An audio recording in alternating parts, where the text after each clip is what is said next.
Kuluzi waliwo connection. A well is a meeting point. Bano abaana baffe abazaalibwa ne basanga omulembe bano ba Enoka tebabimanyi, amazzi bagamanyi ga mu taapu. Era kati njogera oluzzi bagamba oba ono sitole ki. Naye ffe twesiimye, twali tulowooza tubonaabona, naye ffe abaakulira mu mirembe egyo olaba nti we are relating to Israel. Tayogera ku taapu. Olwolunyiri terwogera taapu, terwogera national water wangi, ayogera ku ki? Ku luzzi. Kati ffe twakulira mu bulamu obw'oluzzi, ng'era oteekwa okunona amaki, amazzi oteekwa okugaleeta. Kati nkugambye nti Yesu n'omukyalo ono beesisinkana wa? The well is a place of right connections. Kati gwe kankubuulire, nze Mami Lydia mu mwaka gwa 91 mulaba aggulawo oluggi lwa kyaki bw'ati. Mukama waffe yeebazibwe. Ekkanisa nali ngiyingidde omwaka ogwo ogwali guwedde ndowooza. Mulaba aggulawo oluggi lwali na lwa kiwempe, ng'ekkanisa ya kiwempe n'oluggi lwa kiwempe. Twali tutudde mu kati wali eri, tuli mu kwaya mu practice za drama Jericho Breakers tuyimba. Owulidde otya Joero? Pulidde Jericho be baliyo nga bagamba batya abaana nga babuulira Yesu yalokola. Owulidde otya Mubeezi? Pulidde Jericho be bazi nga bagamba batya abaana nga babuulira Yesu yalokola. Haleluya! Mba mpulira Jericho be bazi ngenda okulaba omwana muwala asibya akakende bwe kati akira bw'ata aggulawo konsa ani oyo. Haleluya! Konsa oyo yani oyo. Kubanga omutima gwajira batwa nga simulabangako. Ne baŋŋamba nti oyo ye Lydia, ye muto wa Nabbira ye nali mumanyi nga ali ku kituti atendereza. Kakati ate nenekuŋŋanya nga saagala balaga kintuuseeko. Munze ne mujja eddoboozi nti oyo ye mukyalawo gw'ogenda okuwasa. Nenkisirikira emyaka 3 n'ekitundu nga sekimugambanga. Mbuuza saamuwasa? Taliwo wali tatudde? Abaana teyazaala? Tetulitandise okuzukuza? Kuki? Ku luzzi. The right connection of your husband is at the well. Now I am preaching. I said the right connection of your husband is at the church. The right connection of your business is at the church. Your house is at the church. Your visa is at the church. Your anointing is at the church. Your blessing is at the church. Shout the church. You'll get a church. You'll get a kanisa. You'll get a kanisa. Ah!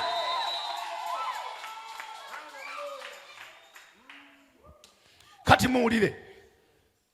Yesu bwe yajja mu lusuku luno lwe yawa Yusufu, mu bifo byonna ebyali mu lusuku yalondawo ekifo eki, luzzi. Toŋŋamba nti eyo sipooti yokka ye yali mu lusuku. Mwalimu ebintu ebirala. Mwalimu emizabbibu, emikomamawanga, emifene, haleluya, emizayituuni, emivakedo, byonna byakola batya. Naye yajja wano kuki? Kati wuliriza, mu bulokozi, mu lusuku lw'obulokozi, Yesu akulindira ku kanisa. Ku kanisa wano Yesu wakola atya? Wakutegedde. Akyusa amagenda go. Akyusa obulamu bwo. Nze nnyinza obutakikolera, naye waliwo omusajja akulindidde ku kyaki yamwawo, erinnya lye ye Yesu, agenda kikolera. Bayibuli egamba nti atema ekkubo awatali ki? Yagamba Musa nti muyimirire buyimirizi, mugenda kulaba obulokozi bwa Katonda. Haleluya! Wulira, ekyakuleeta ku kkanisa kigenda kukulaga asobola ebintu byonna. Wano mu kyaki we wajja bisoboka, byonna biyinzika. Tulina oluyimba lwe twayimba nga lugamba byonna biyinzika. Oba bitya? Byonna biyinzika. Ebyo tetwabiyimbira mu ssabo, tubiyimbira wano, byonna bikola bitya. Eri mu ssabo ebiyimba byayo birala, ne wana ennyumba zaawo nki ndala. Waliwo omusumba mu mukwano gwange, sijja mwogera amannya, yali yakalokoka yaveeyo wala anyway, yali yakalokoka najja mu kyaki, kati yava mu nsi ng'agenda ne bendongo ne bamayiminga ne bendongo z'ekimisiri. Kakati bwe yajja mu kyaki, agenda otuuka mu kyaki ku Sande ng'omusumba bagamba ani ayinayo akayimba, ani ayinayo akayimba, ng'abantu bwe bajja baweereza akayimba. Kati naye nagamba nange nkakola ki? Ne bamuwa omukisa n'alinnya akatuuti n'alyoka asulamu akayimba k'ekimisiri, ne bamuwalula ku kituuti. Naye kati musumba musajja muweereza w'amaanyi, kubanga lwaki wano bw'ojja ku luzzi amazzi gozze naga makyafu ogajjamu n'ofuna amazzi amateefu.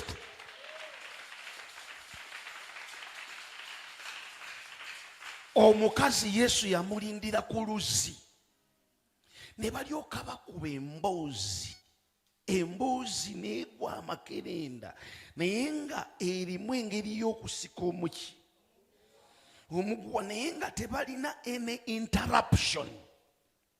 Nsabye Katonda emboozi yo gy'onyumya ne Yesu mu kyaki ereme okubeera mwagitabula, eveemu eky'omugaso. Emboozi yo gy'onyumya ne Yesu mu ssaala, gye munyumya ne Yesu mu Bayibuli y'omwo, ereme okubulamu ekikutabula, eveemu amakulu, eveemu amafuta, eveemu breakthrough, eveemu obuweereza obw'amaanyi. Ani agamba nti amiina n'endulu eyama? Nanyumya ne Yesu ku luzzi lwa Trinity Church Kaleerwe emyaka ekitono 7. Naye buli lunaku nga nkwata akatebe kange ne nkateeka wali n'akameeza, neteeka Bayibuli wano ey'Oluganda n'ey'Oluzungu n'ekitabo, ne mpandiika. Nagenda okuva Kaleerwe ng'emboozi yange evudde mu breakthrough ey'amaanyi. Don't waste time here. Let me say it again. Don't waste your time. Find a right conversation with Jesus. Munoonye munyumye naye mu Gospels mwali. Bannange mbuulidde bubi, era abantu banagamba nti abuulidde bubi. Ngambye bwenti, ngambye munoonye mu Matayo munyumye, munoonye mu Makko munyumye, musimbule emboozi mu Yokaana. Bikole abatuma uwo n'emboozi etambula. Haleluya! Mugende mu bbaluwa za Pawulo, mu Bakolinso, mu Befeso, emboozi ekwata amakerenda, egwe amaki. Ogenda okuva mu mboozi yo ne Yesu, osanga omuntu aliko dayimoni ng'ogigamba mu linnya lya Yesu muveeko, ng'emuta. Naye bw'ojja mu kyaki onoonyayo gw'onoolinnya ekigere. Bw'ojja mu kyaki onoonyayo yakukyawa. Omukazi oyo era akomyewo mu kyaki. Nze nno banandaba gino myezi 2 tebagijja kundabako. Wajja mu kkanisa kunona mazzi, ate ojja mu lutalo. Waliwo n'abafuna obudde ne bakuba n'amasimu, nga n'okusaba tebakyasabira mu kyaki eyo, naye ne bakuba amasimu aganoonya ennyombo mu kkanisa mwe baava. Why do you waste time? Waliwo agambye nti bangi. Imagine. Why do you waste your time? We didn't come here to cause conflicts between one another. We came here to fetch water of life. Omukazi yajja n'ensuwa nkalu. Talina budde. N'okusena olaba nga ayagala kusena agende. Yesu ono yamuliisa. Yesu yamutadde mu mboozi etekutuka naye yayagala kukola ki? Omukazi ali ku mission, beerako ne mission ekuleese mu church okusaba. Wulira. N'agamba nti lwaki onteekamu ebyo? Ffe tuli ba Samaliya, mwe muli ba Yudaaya. Tewali nkolagana between the two of us. Okusinziira ku Yesu, kati ye akulaga nti olimba. Enkolagana esobola okubeerawo. Agitandikira wa ku luzzi. Ati church wano mu kanisa ne bwe muba mwakyawagana mutya, ne bwe muba mwekola ki, reconciliation is done at church. Do you know why? Kubanga mu kanisa afuga ye Katonda. Afuga ye Yesu. Erinnya lya Yesu lyebazibwe. Obufumbo obwagaana okukola mu kanisa bukola. Ekyakulema kisobokera mu kanisa. Omukazi agamba ti nze ndi mu Samaliya, mwe muli ba Yudaaya. We don't relate. Kati omukazi alowooza nti Yesu tabimanyi ebyo. Yesu abimanyi. Era agenzo kikugamba nga teyeerabidde. Erinnya lya Mukama lyebazibwe. Hallelujah. Nga takoze atya? Nga teyeerabidde kyaliko akimanyi. Kyaliko akitegeeza. Omukazi agamba ffe tetukolagana nammwe. Wulira. Omukazi agenze tribal. Wangi? Agenze what? Tribal. Atandise okulaga enjawukana. Tribal ge mawanga. Obusosoze mawanga. Tribalism. Bwe busosoze mu mawanga. Ate mu bika kyeki. Era kyekimu. Aleese enjawukana ez'oku kyalo. Azireese ku luzzi. Aleese ebintu by'ebika. Ffe tuli bakatinvuma. Ffe tuli banjovu. Mukama ffe yeebazibwe. Tuyomba bwe tuti. Bwe tuyomba tutabikamu ebivumo n'okuwemula tukola ki? Tuwemula wano mu church ebyo tebikola. Ebyo tebikola bitya? Omusajja twali mu kuziika eyo ewaffe e Bugerere. Omusajja omu yagamba nti mukulu wa Nankani sijja kwogera levo ye mu kika. Naye zaali ssaawa nga 8 ez'ekiro. Tutudde awo tusonda ssente za emikolo kuziika tenti biki n'ebirala. Kati n'atandika okwogera n'agamba abakazi ab'enjovu. Abakazi ab'enjovu bino bye bibannyonnyola nti banjovu. Bino bye bimu ku bannyonnyola. Mukazi ow'enjovu tafugwa. Mpulira. Mukazi ow'enjovu wakiri yeeyombekera naye talagirwa. Wangi anti bwesimba amasanga bweti. Ngenda okutunula bwenti neŋŋamba abantu bano mu njovu kye bava tebali bafumbo. Kubanga baliko omuzimu ogubagamba nti gwe tofugwa, gwe tolagirwa. Mukama waffe yeebazibwe nnyo. Ne mugamba nti naye ate ewaffe mu Yesu birala. Erinnya lya Mukama lyebazibwe. Hallelujah. Ono yali aleeta ebyebika ebyamawanga bijje bifuge ku luzzi. Yesu n'agamba nti ebyo wano tebikola.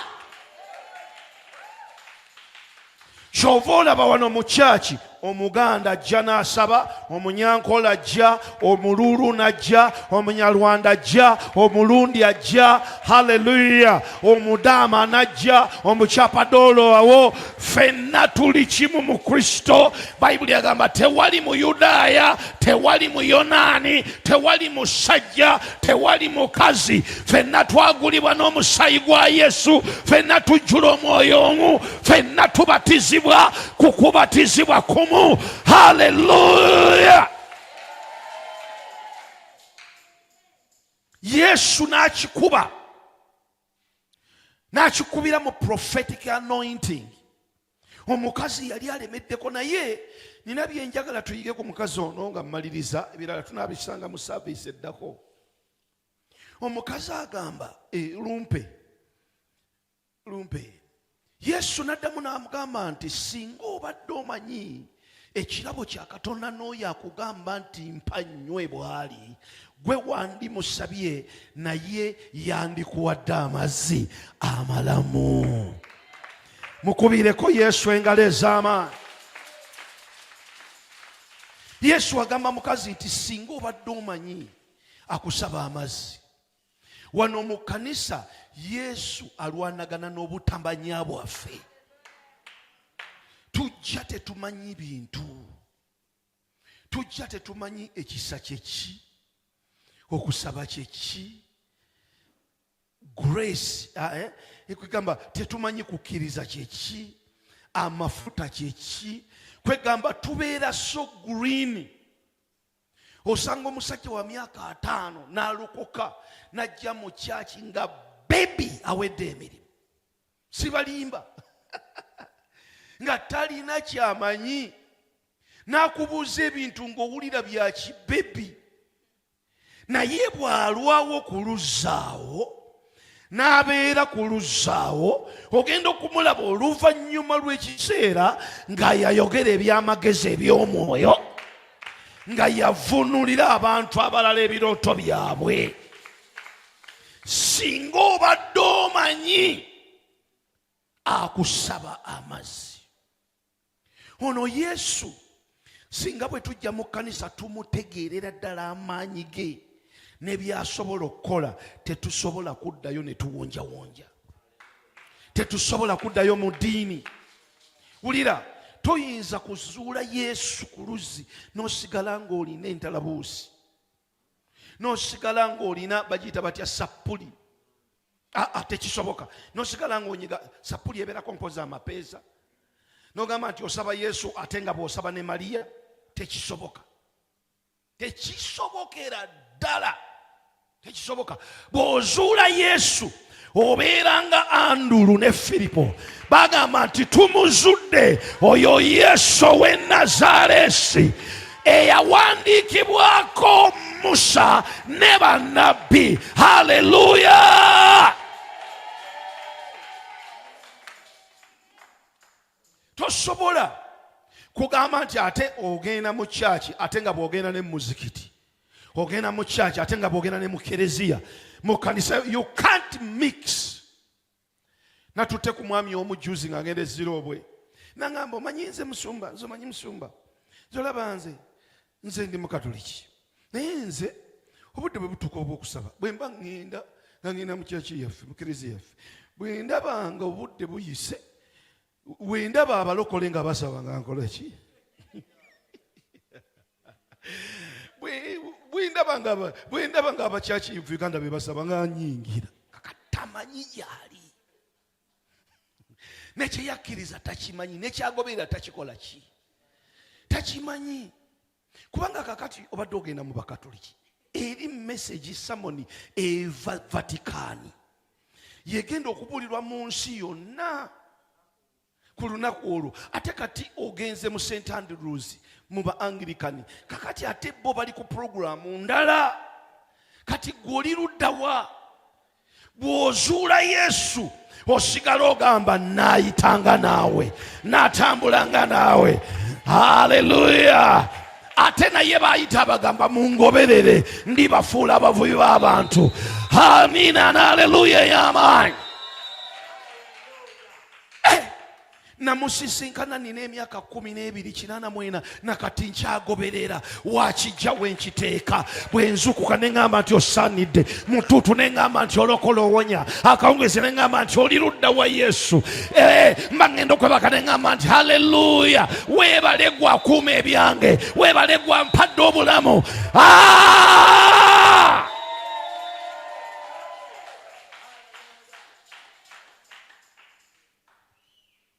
Namugamba nti halo omukazi oyogera ku nsonga ki eyo lumpe ndowooza lukyali olwo mpa ku mazzi nywera. Namugamba singa obadde omanyi akukola ki akusaba amazzi. Pawulo omutume mu Bafiripi 3:10 agamba nti njagala nkole ki mutegeere ye n'amaanyi ag'okuzuukira kwe n'okussa ekimu mu kufa kwe. Singa obadde omanyi akusaba amazzi. Gwe omanyi abantu wali osanze abantu ba boda nga beekoonye oba n'owa takisi oba n'ew'emmotoka nga beekoonye ne batandika okuvaamu okwagala balwane. Omu n'atandika okubuuza munye gwe omanyi gwe omanyize omanyi. Haleluya. Yesu abuuza omukazi gwe omanyi amazzi ge nsobola okuwa? Omanyi nti nze gengaba gagaba gakukuuma okuva kakati paka ku bulamu obutagwawo. Nti n'otoddamu kulumwa nnyonta nate. Bannange balokole, ebyo bye byatuleeta eri Yesu, ebyo bye byatulokosa. Tuve mu ntalo n'okwerumaaluma n'okuyomba tunyweze Yesu ono.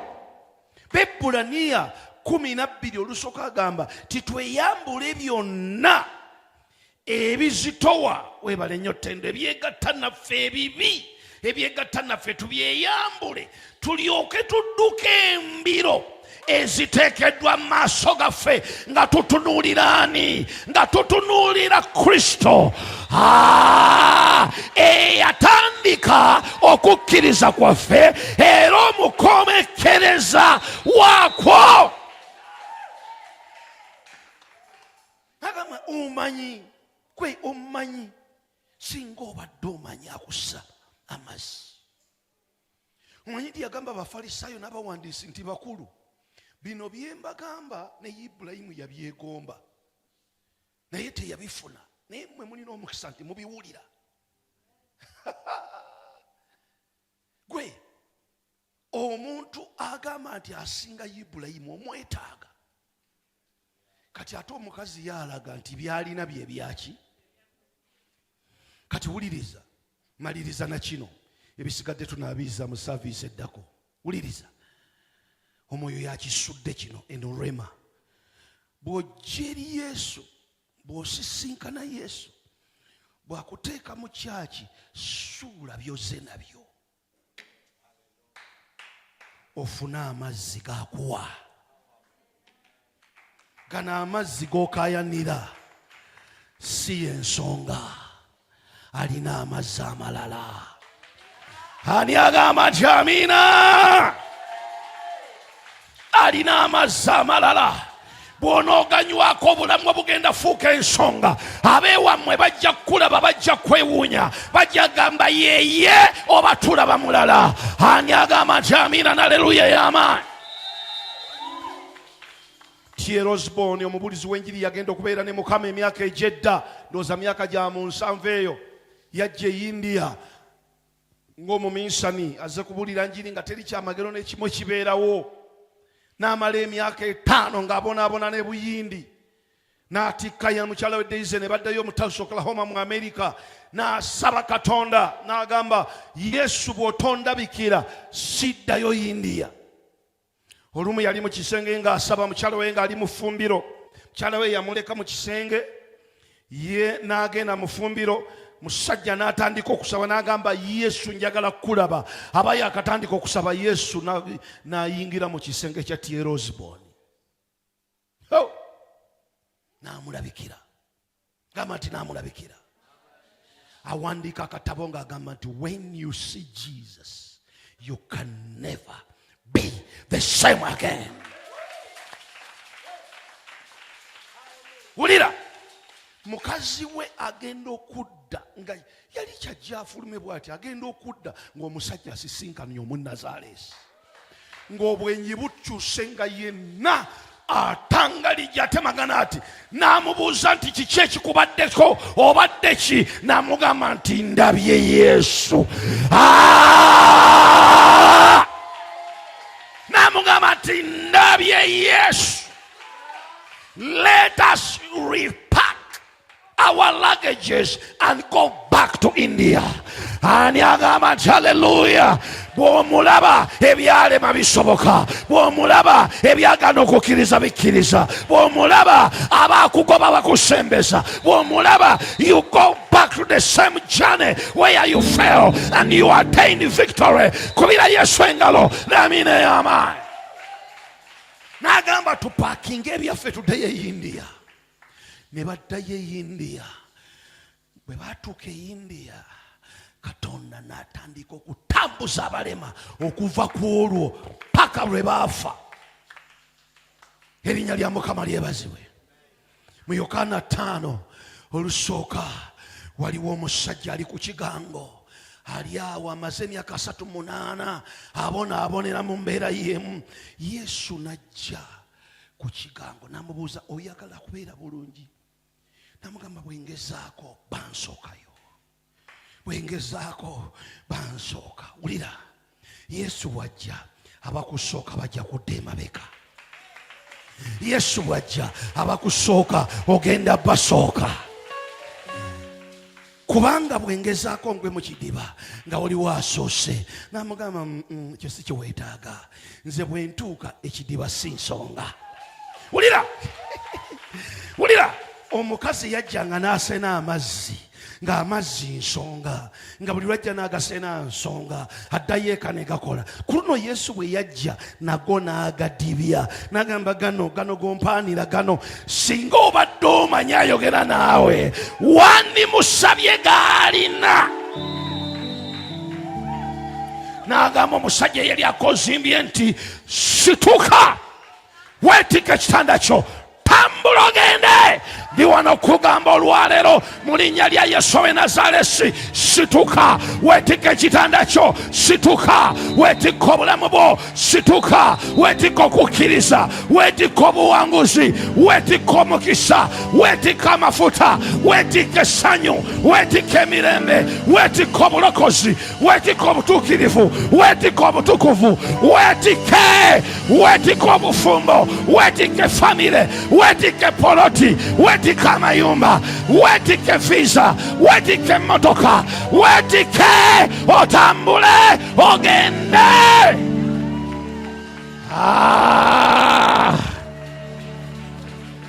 Erinnya lyo nga ddungi nga lya kisa, bwe tulyogera emizimu nga gidduka.